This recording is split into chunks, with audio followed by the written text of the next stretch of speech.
Hello and welcome to the Greg Fearon podcast with your host, Greg Fearon. And today I've got the amazing Teresha Young, who is a relationship expert. And I've really loved your posts and stuff and your media because of the subjects you talk about. So, Teresha, welcome to the show. Thank you so much for having me. It's an honor to be here talking to you and your audience. Thank you.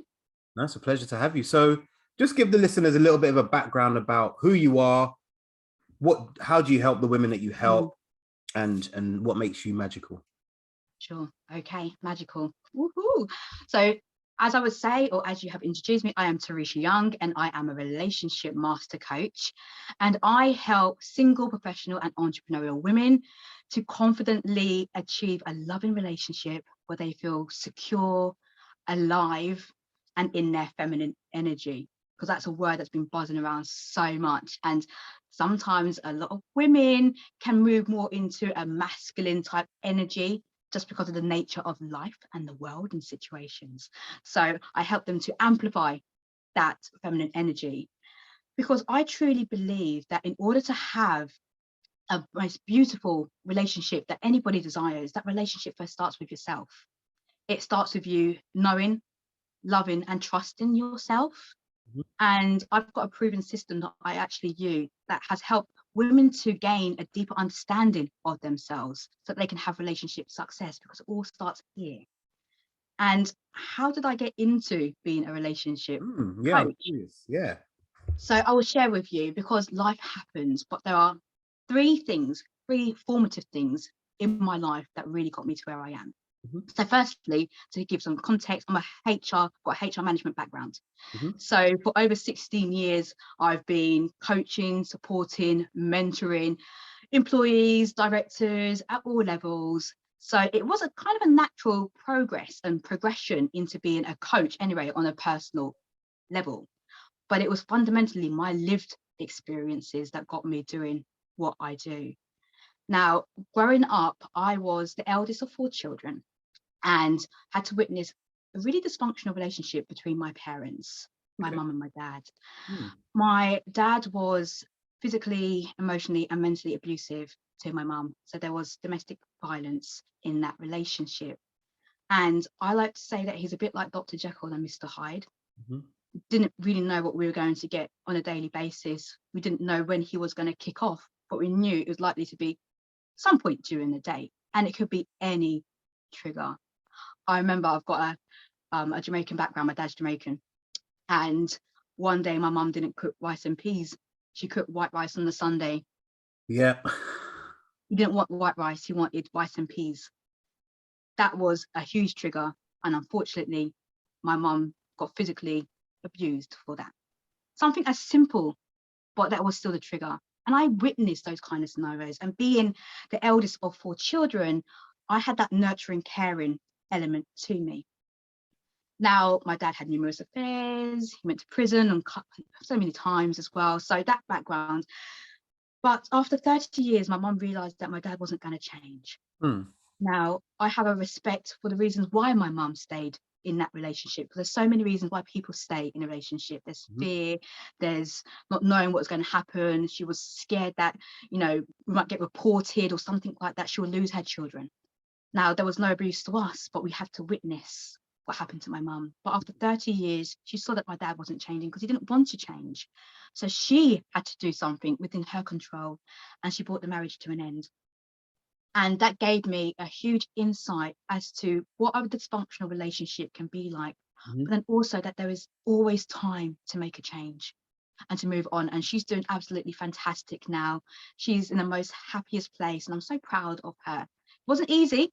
I mean, that's, over 30 years of being with somebody, it's not easy to make that decision, but she did what was right for her.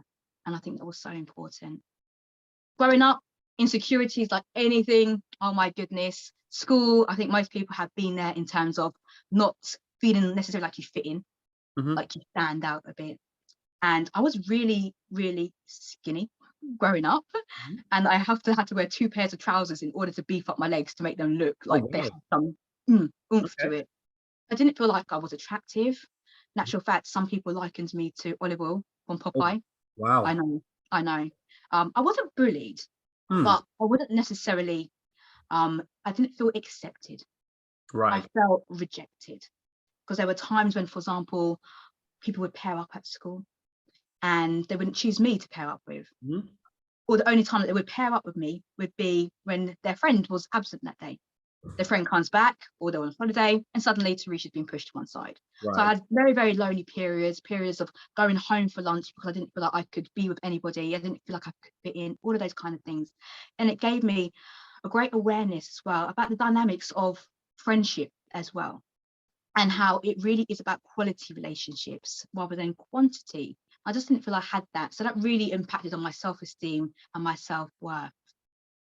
Then when I decided to give love a go, and I got into a long-term relationship with my first boyfriend, Mhm.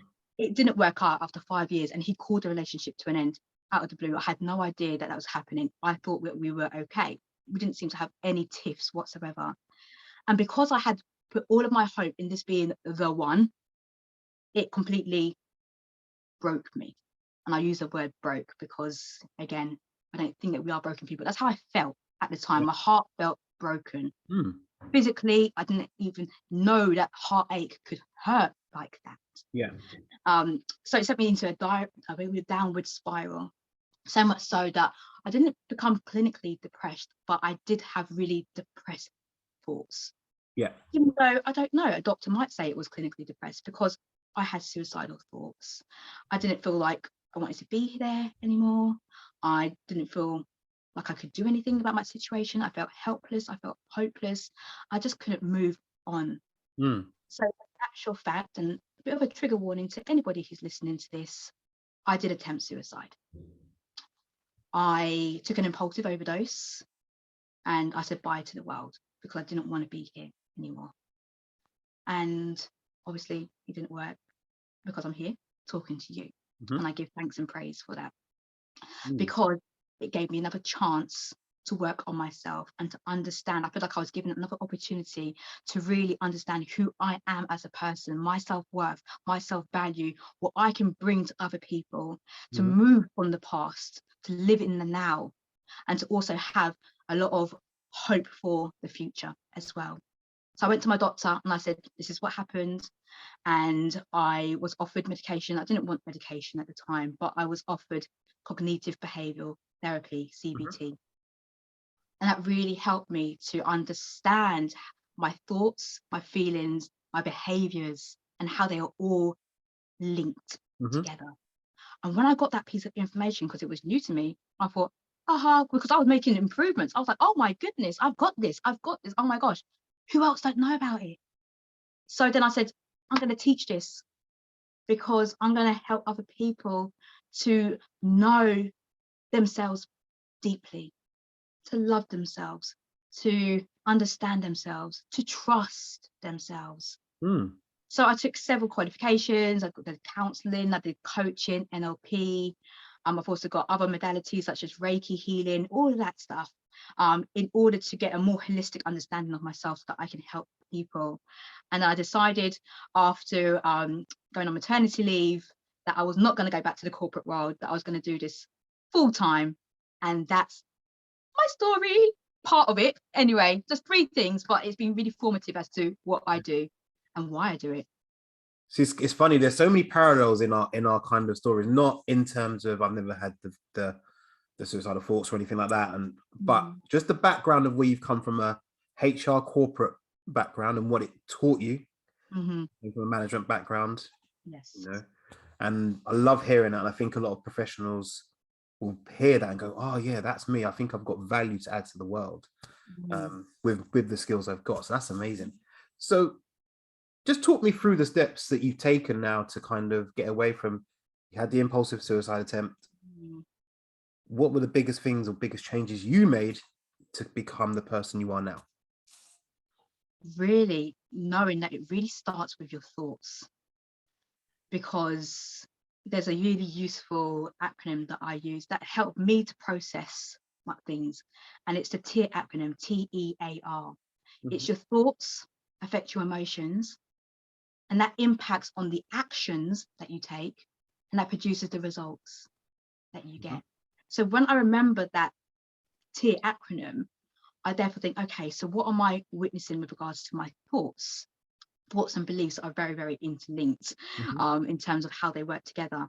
So then I'm like, okay, I like to journal. I like to witness my thoughts, because I can get monkey mind and I can go from there to there to there to there.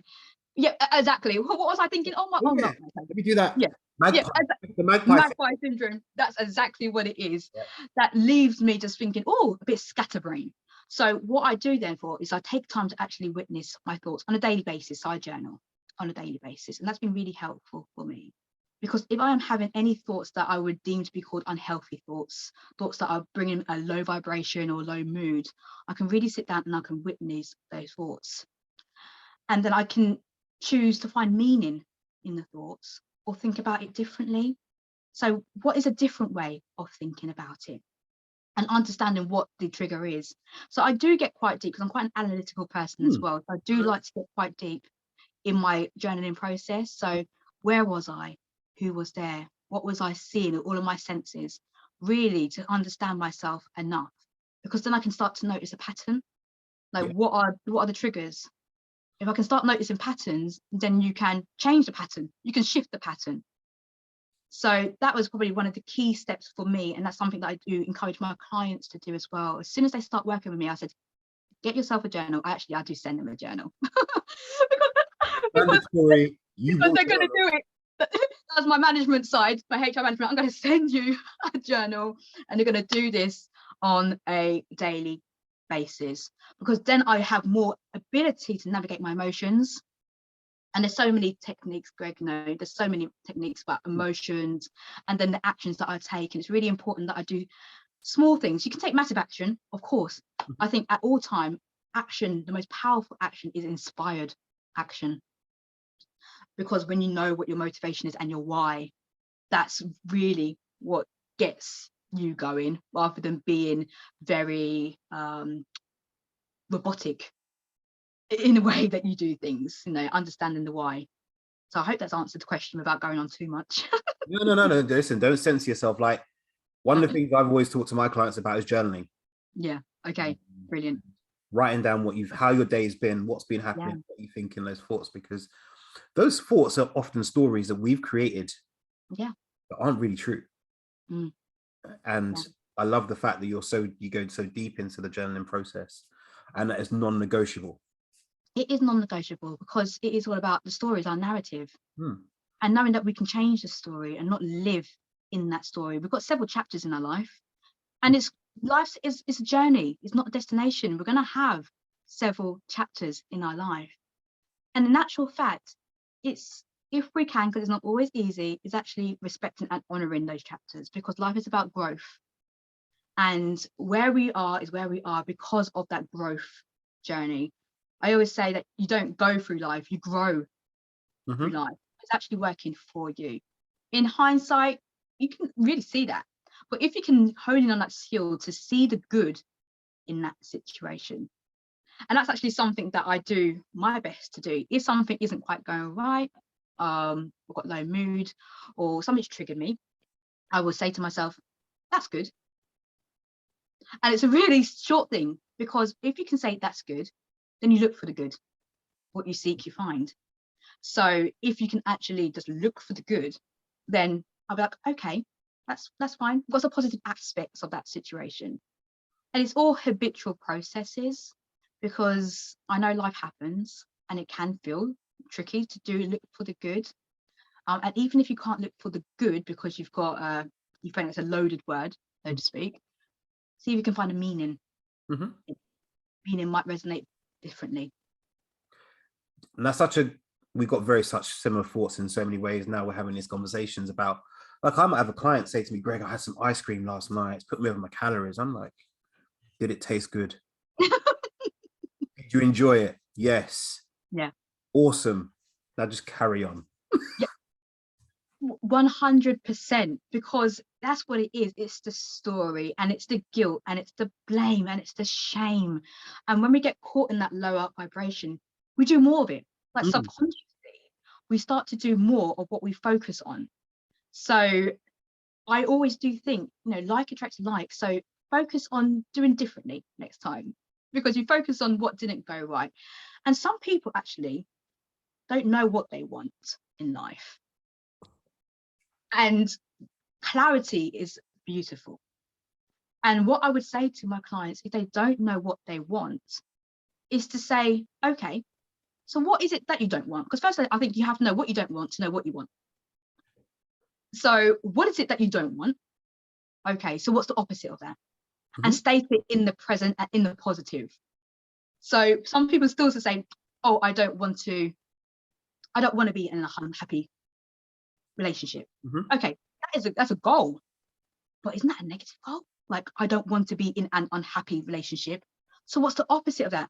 I want to be in a happy, fulfilling, loving relationship, whatever relationship that is for you. Use your own words. But it's really important that you state it in the present tense and you state it in the positive rather than what you don't want. But sometimes you have to do that analysis though, isn't it? We live in a world of polarity. Do you know, that's such a big thing, because often I'll find people are scared almost to say what they really want, because they've got so much generational, they've made, so I work with women and they would have seen their mum stay small. They would have seen auntie stay small and their friends, and they're like, oh, well, I can't say what I want. Yeah. And I think that's such an important thing for people. It is, because also we're in a society, particularly here in the UK, where we're told not to blow our own trumpet. Not to celebrate our successes because you're gloating, you're egotistical, all of those words. I just need to just ask the question then. But how come we're not allowed to blow our own trumpets? Yeah. But Facebook is littered with people talking about their children with their next certificate. Like, it doesn't make sense, right? The thing is, we seem to be happy to praise other people, but not praise ourselves. Mm-hmm. And it's a huge shift. We can advocate the successes of our children, maybe of our partner, of our family, of our friends. Go you, look at my girl, look at the glow up. But what about your glow up? You might not necessarily be going there talking about your successes and our successes. And that is a generational thing, and also a societal and even cultural thing. There's so many things that could be. Yeah. But doing it encourages other people to celebrate themselves. And if we can lose that attachment of, it feels like I'm boasting or I'm being selfish by showing that I've taken care of myself, or I really love my nails, I'm going to show that. No, it's not showing off. Do you really love your nails? Because it might inspire somebody to go take care of their nails, or to take care of themselves in a different way. I just got this fantastic qualification, or I'm helping people in this way. Let's talk about it, because we can all learn and empower each other through knowing what is happening in other people's lives. And yeah, we can be very quick to talk about other people, but not necessarily about ourselves, and to give that self-care to ourselves, which is all about taking care of yourself first.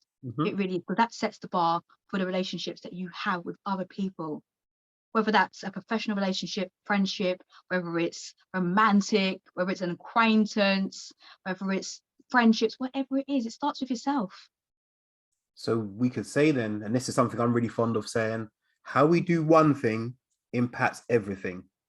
That is exactly, I actually put a post up on my stories yesterday saying exactly the same thing. Because some people, for example, if I'm working with a client and they find it very difficult to make a decision, it's very likely that they'll find it very difficult to make a decision in all aspects of their life, even when it comes to being in a relationship. So how you do anything is how you do everything, basically. So when you start to know yourself more, and there's a fantastic tool, you might be aware of it, called the Wheel of Life. Yes. Yeah, and that's a great starting point for anybody looking to evaluate where they are in life, because it's got normally about 8 segments on this wheel, and that will look into different areas such as your career, your relationships, health, finances, social aspects, all of that stuff that you do, hobbies, interests. And on this wheel, you can plot on a scale of 1 to 10 where you are in terms of your contentment and your fulfillment on it. And then you draw up, the dots do connect, and you can see how bumpy that wheel is. Because really, if you're content and you've got it all plotted around like 10, normally when I first did my wheel, I was like, oh. Your wheel wasn't a wheel, it was like triangles, right? Yeah. It was like a bike that wasn't going anywhere. Mm. So Square basically, wheels. there wasn't a wheel at all. This was just some sort of, you couldn't even label it. It was like not even a hexagon. It wasn't even anything like that. So really, and it gives you a good awareness, because then you can start bit by bit knowing how to level up in certain areas of your life. So if you've scored yourself a 3 for health, then what can you be doing? Set some goals, some small goals, in order to improve that aspect. And then hopefully your will become more like a wheel. So again, knowing yourself more, I think it's absolutely key for how you live your life and how you relate to everything in life. Because we have a relationship with everything, not just people. You have a relationship with everything in life, because everything's energy. Yes. Everything is chi. There is energy. Everything flows. Yep, exactly. Hey, that's something I don't talk about enough. I don't talk about like chi and energy. No, More. I look forward to seeing that in some poses. All right, cool. I'll happily share some qigong with people very shortly. Yeah, There you right. go. No pressure, Greg. It's No non-negotiable. pressure. Teresha said that in a management voice. You got to do it. Yep, put it down. Exactly. Accountability. 6 That's true. weeks tops. Accountability is such a golden thing. But let me just switch lanes for a minute. Mm, So where the juicy bits come in. yeah. I made the fatal mistake of getting onto TikTok, like to what, just to view it. Yeah, it's crazy. Okay. The biggest controversial things on TikTok are about relationships, and it's crazy. And when you mention the masculine and feminine energy, Yeah. I just need you to help me explain and unwrap it, because like to be single nowadays sounds very scary. Yeah. So where'd you begin? Where would the ladies begin in trying to find the right energy, the right people for them? Because I'll be honest, it all looks so scary. Like you're not allowed to open a door for a lady. Bless you, what? I don't know anymore. I'm going to retire to a monastery in China and just so firstly, I would say to let go of the rules, because it is all about energy. And you go out there and say, this tip, don't do this, don't do this. And then you focus on all the don'ts, really. But really, it has to be more about you. Now, I just mentioned about energy, how everything was energy. So within every one of us, because we've got energy, it said that we have feminine energy and masculine energy. Now, the feminine energy is more of a receptive energy, because there's everything in life is energy. You've got yin and yang and so forth like that. Yep. So when it comes to the feminine energy, it's more of a receptive energy. Now, as women, we can be in high flying, high achieving careers. Yeah, we might even be a single mom who has looked after a child or children. So you've taken on the father role as well in that aspect. And some of those roles have led us becoming more into our masculine energy becoming more dominant. Now, the masculine energy is a provider energy. It likes to actually give. So this is the focus energy, the visionary energy, the strategy, the goal setting, the maybe competitive energy, a very, very assertive energy that sometimes can come across as being aggressive sometimes, but it's very dominant energy. That is, very dominant energy. And we can find that in our corporate careers, because sometimes as women, we've had to fight for our position, prove our worth, really, and it's an element of competition. Now, if we stay in that energy, it can actually transition over into all of our relationships, particularly a romantic relationship as well. So the important thing is to strike a balance. And it doesn't have to be 50-50, but it's more about amplifying the feminine energy. Because the feminine energy, whereas the masculine energy is a provider energy, and it's the action, the goal setting, doing all of that stuff, the feminine energy is receptive. So this is all about receiving and allowing. This is more of energy about tenderness, taking care of yourself. It's a creative energy, an expressive energy, and it allows you to come from a place of love, understanding, compassion, and a real beautiful, powerful energy. Now, it's not to be confused with being submissive. It's not about you losing your personal power. It's not about being weak, or not dominant or anything like that. It's not that at all. This is about just allowing yourself to receive and to really fully understanding more about yourself as a woman, as well, and what that means for you, to connecting deeply with your body, understanding more about what it is that you can be releasing and letting go, taking your hands off the control, Mhm. and actually allowing other people to help you as well, and receiving. And some people are like, receiving help, I got it, I can do this by myself.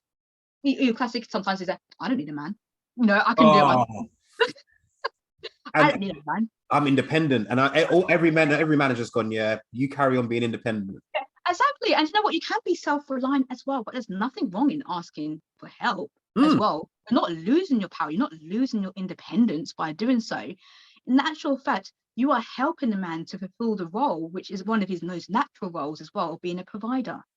So if you allow yourself to receive that, then you become more into your feminine energy, and you begin to attract more of the singles out there, the masculine energy that you're looking for in that. And it is a process of allowing and getting to know yourself a lot more in doing it and being okay with it.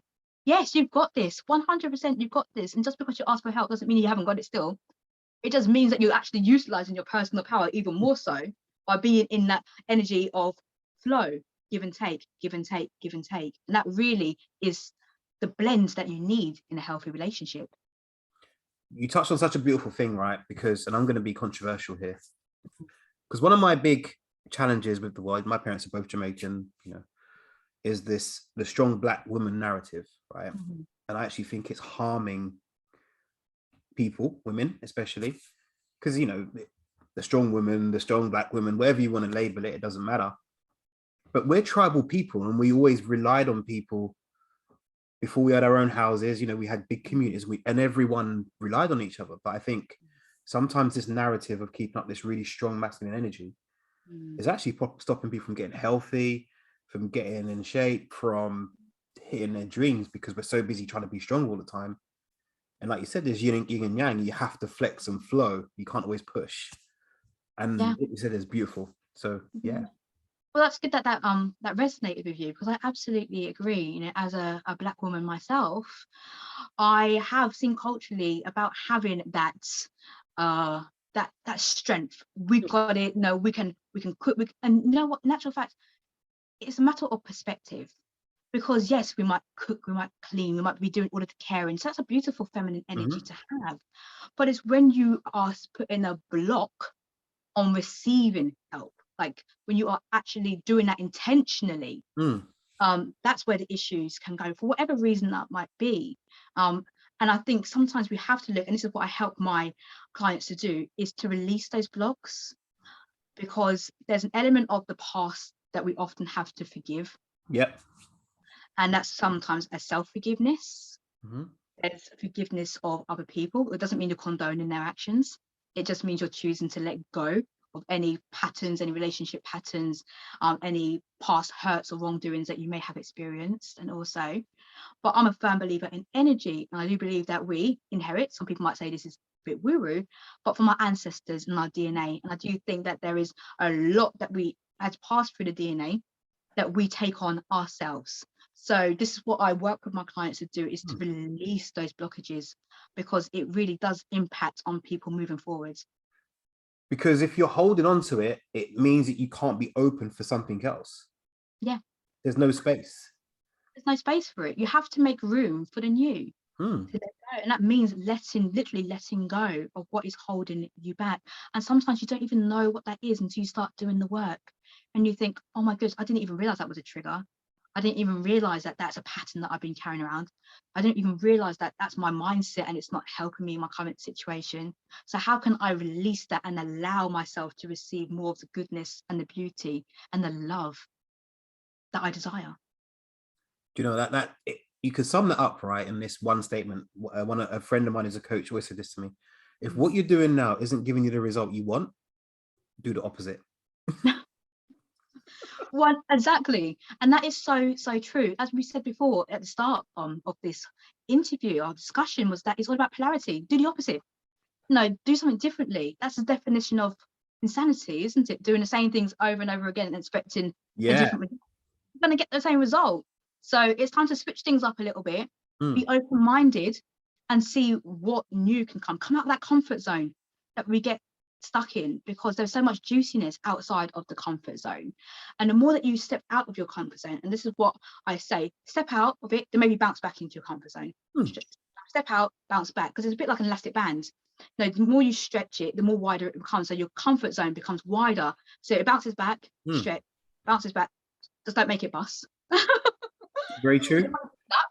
Yep. But that's why sometimes you don't want to stretch too far, because if you stretch too far and you're going to panic, yep, you will snap. Yeah, and you run back. Yeah, run back, and then that can lead to the overwhelm, the burnout, the stress, this depression, anxiety, whatever it may be. But just slowly step out, step back in, step out again, do something new, and celebrate what you're doing as well, and give yourself a pat on the back.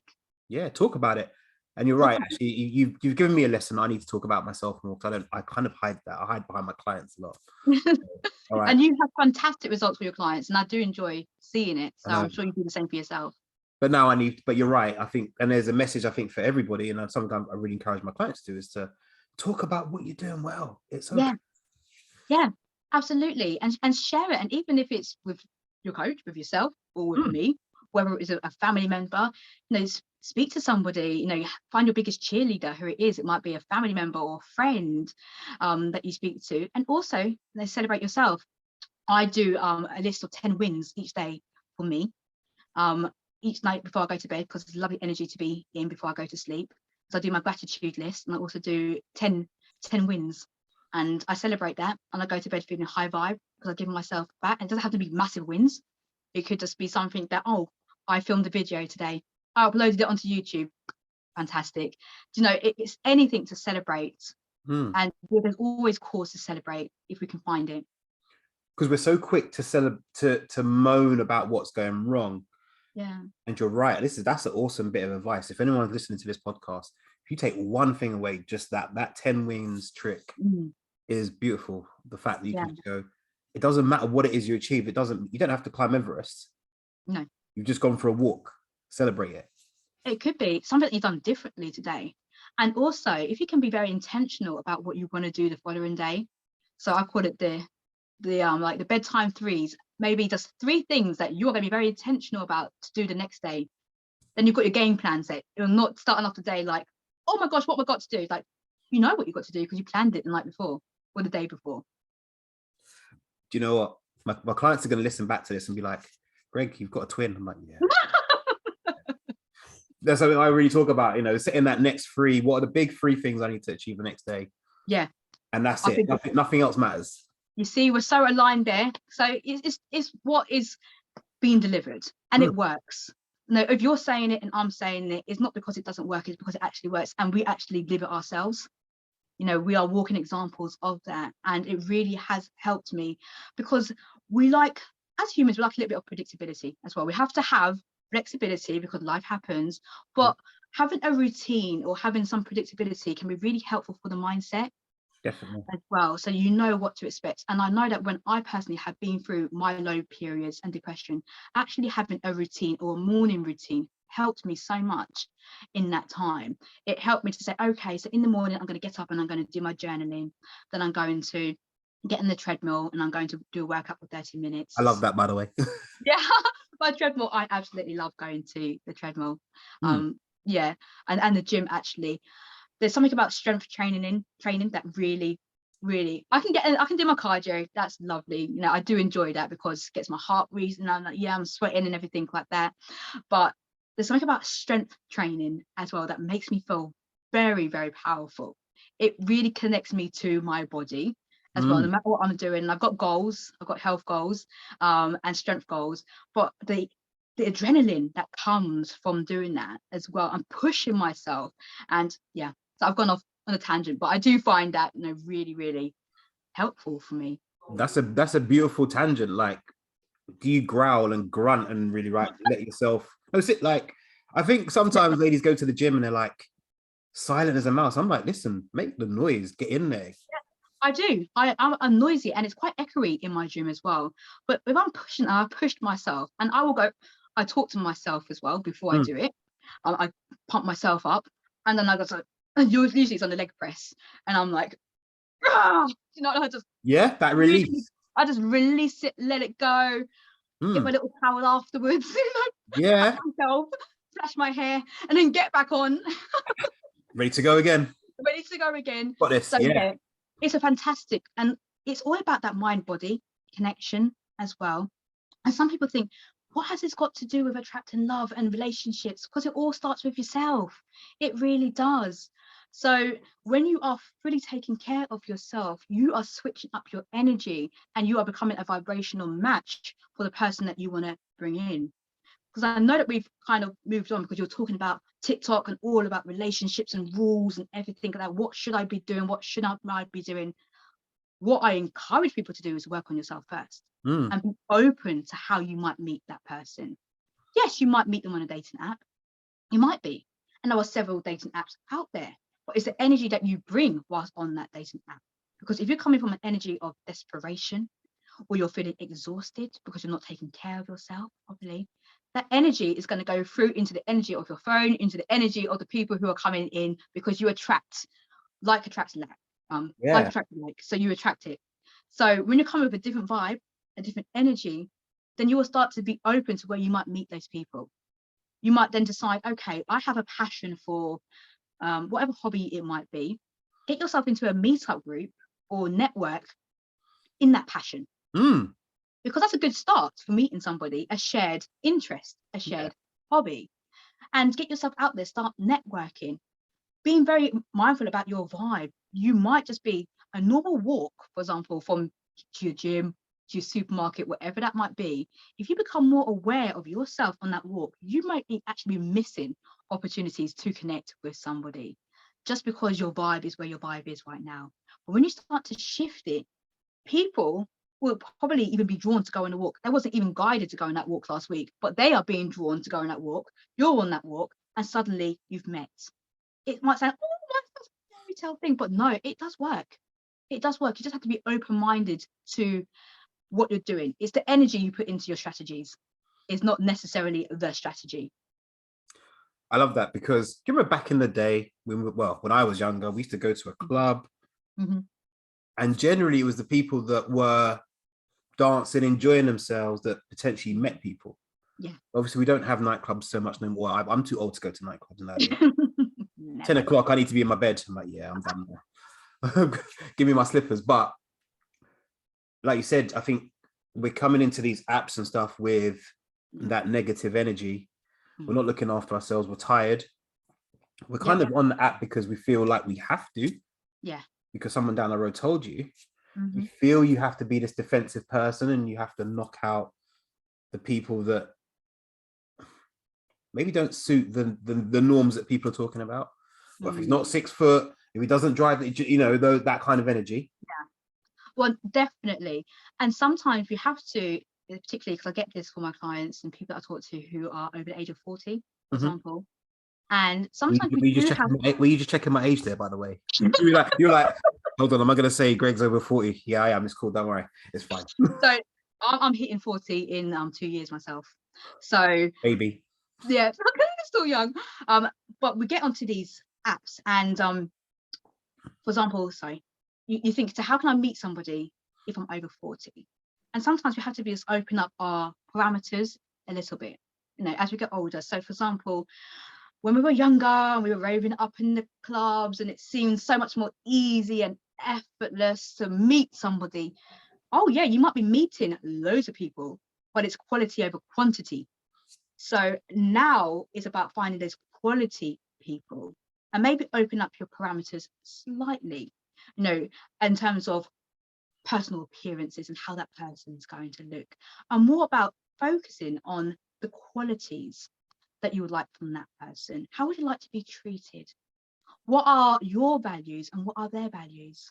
Because if you want somebody to treat you with love, respect, tenderness, loyalty, are you exhibiting those values and qualities yourself? Because you're going to receive, what you are as well, and you're going to receive what you believe. So everything's a mirror of what we are. Yeah. Got it. Absolutely. And it might look completely different, of course, when you meet that person. But it is all about just understanding who you are as a person and what your values are so that you can attract that to yourself. And yes, through that work that you do, you may meet that person and you may be also very physically attracted to that person as well. But, you know, we get older, looks change as well. And, you know, especially if you stop putting the cocoa butter on. But Oh dear. or you start to crack.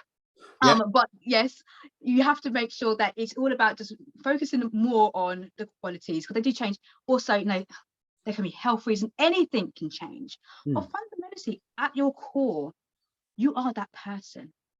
So if you can look for the qualities of what you want in another person, how you really want to be treated, because a lot of the toxic relationships that I have seen people encounter have because they allowed themselves to be treated that way for so many reasons. I even spoke about my parents' relationship, didn't I? So they have permitted it, and we have to acknowledge the part that we played in that, what we brought to the table.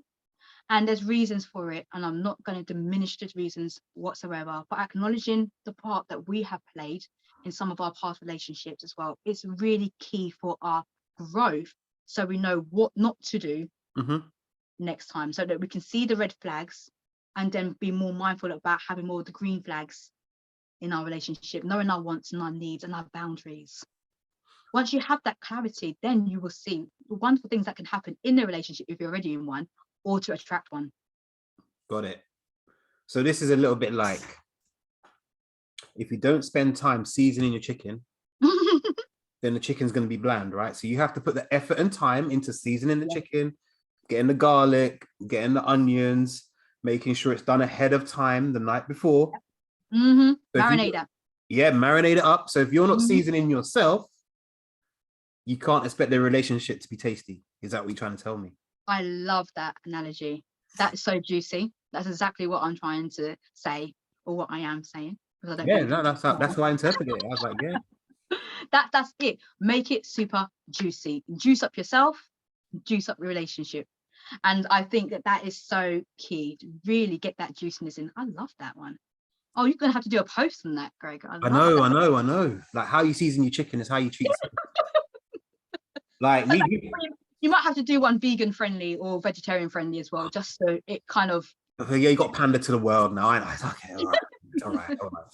But it's true, but it's the same thing, is that, you know, if you spend time on yourself, then you're going to get those values back from other people, right? So. Well, exactly. And it's that cliche analogy, and I know most people have heard of it before, is that oxygen mask on the aeroplane analogy, isn't it? If you are on an aeroplane and there's some sort of situation whereby you have to put on your oxygen mask, they tell you to put it on yourself first before you even think about helping somebody else. And that's the same way that we have to treat ourselves. We have to look after ourselves first before we can even think about looking after anything in life. And it's so easy to prioritize other things, and particularly if you are a parent as well, and you've got children, and you are putting them first, which absolutely, I understand that, but they're going to get the best of you when you are taking care of yourself. Even if it is that 5 minutes when you have to escape and lock yourself in the toilet and just do a mantra, do an affirmation, do a quick journal, whatever that is, then go out. Just spending that daily me time, I think, is so crucial for anybody, whatever that means for you, whatever brings you joy, whatever fills you up, whatever makes your heart sing, do that thing. This is going to hurt some parents now, but I'm going to drop it anyway. We want our kids to be happy, healthy, fit, look after themselves, have certain standards. Yeah. But we don't display those standards. And we've got to lead by example. Kids are very perceptive. They witness a lot as well. And as they grow up, they will be like, "There's lovely, mum took care of me, but she didn't necessarily take care of herself." Or dad took care of me, but he didn't necessarily take care of himself. He didn't show me, what did dad do? What did mum do actually? They were always tired, or they were bickering, or they were whatever it is. That is what they remember, because we as humans have been built to survive, and a lot of that has been from fear situations, from history. So therefore we focus more on the danger and the risk. So growing up, while sometimes you can say I had some great experiences growing up with my family, my parents, you can probably really list some of the negative or fearful experience or the bad experience. You're like, but do you remember when that happened? Oh, what do you remember when that happened? You happened that? Oh yeah, we went to the cinema. But do you remember when that happened? It's kind of all of those kind of things. So we have to be very mindful about what we are demonstrating to our children, and to do it, show them what you're doing as well. And it's really healthy, because emotions are emotions as well. And some people say, I don't necessarily want my child to see me sad. But if you can show your child that sadness is an emotion and that you can navigate your way out of it, then you're equipping them to show how there is a more positive result that you can have from that situation too. Because it's not all sing and dance or rosiness. And to be effective as an adult growing up, we learn that as a child. So it really is about helping to program them in a way to know that it's okay to feel a certain way. It's okay to feel down, and you can be there for a while. You don't have to be there for a while. But the important thing is that you find a way to navigate out of that situation. Talk to them about it. Show them how. You know what? I think we should end it here. That Was was that perfect. That was the cow foot, the pig's tail, the oxtail, the curry goat, yes. the rice and peas. That last bit for me was the tripe. Oh no, I'm not a great fan of the tripe. No, I'm not feeling it at all. I can't look at it. I'm like, oh. So for the listeners who don't understand what we're talking about about Jamaican and West Indian cuisine. Some of the things we'll eat, but that tripe, no. No, not for me either. It doesn't smell nice. It doesn't look nice. No. But it's nutritious, right? It's like apparently so. I guess the opposite, the English version might be kidney or liver. Yeah. So liver, chicken livers, great nutrition. Yeah, not necessarily the go-to. No seasoning can help that, unfortunately. So Teresha, you've been awesome, been an awesome guest. I'd love to have you on again. I'd love to talk about some of these subjects deeply in the future. Where can people find you, find out more information about you? Where can they find you? Just give them. Okay, so you can find me on my website, www.tereshayoung.com. I'm also across all social media platforms as Teresha Young. So you can find me on YouTube, Instagram, LinkedIn, Facebook, Twitter, Teresha Young, Teresha Young. Also, I've got several events coming up. I've got a fantastic program called Safe in Love program, which talks about helping women to feel secure, alive, and in their feminine energy. So please do check that program out. It's on my website as well. And feel free to DM me. I'm here to have a conversation with you. And if you want any help, I'd love to see how I can help you. How I can help you. Awesome. So ladies, there's been some flavor from Teresha today. If you love this podcast, share it with your friends, share it with your family, share it with the other women in your life, even the guys, because I think they need to hear some of this stuff too. Leave a review on iTunes.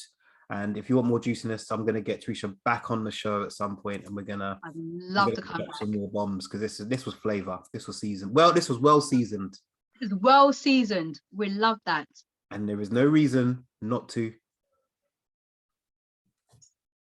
season. To listen, to participate, to engage, give us your feedback. Call me back again. Exactly. I know. You're coming back for sure. So thank you very much, Teresha. You've been a legend today.